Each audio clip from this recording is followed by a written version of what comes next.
السلام علیکم ورحمۃ اللہ وبرکاتہ۔ آج ہم دیکھتے ہیں استخارے کے بارے میں کہ استخارہ کیا ہے۔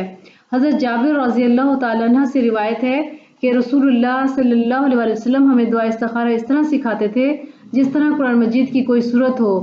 فرماتے کہ جس کو کوئی حاجت ہو وہ 2 رکعت نماز نفل ادا کرے، پھر یہ دعا پڑھے اور بجائے حاض الامر کے اپنی حاجت کا نام لے، یعنی جہاں پر بھی حاض الامر آئے وہاں پر اپنی حاجت کا نام لے۔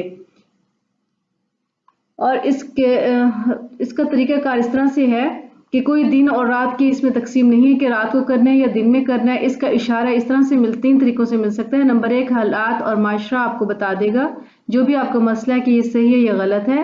نمبر 2 خواب میں اس کا آ جائے گا، اور نمبر 3 دل میں آپ کا وہ جو صحیح کام ہوگا اس کا دل میں وہ بات مضبوط ہو جائے گی کہ یہ کام ایسے ہونا ہے۔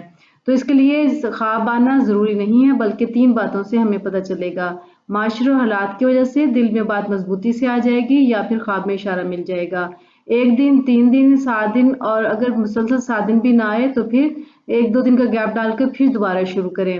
استخارہ کرنا مسنون ہے، اس کو ضرور کرنا چاہیے، اور استخارہ کرنے والا کبھی شرمندہ اور نامراد نہیں ہوتا۔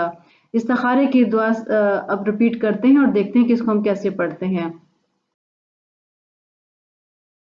اعوذ باللہ من الشیطان الرجیم، بسم اللہ الرحمن الرحیم۔ دعا فار استخارہ، دعائے استخارہ۔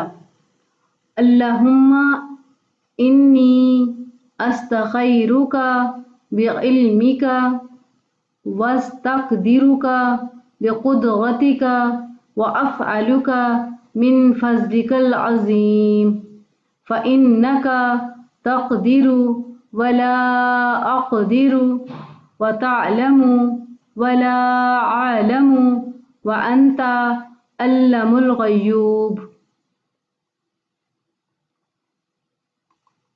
اللہم ان کنت تعلم ان ھذا الامر خیر لی فی دینی ومعاشی وعاقبت امری او عجل امری وعاجلہ فاقدرہ ویسرہ لی ثم بارک لی فیہ وإن کنت تعلم ان ھذا الامر شر لی فی دینی ومعاشی وعاقبت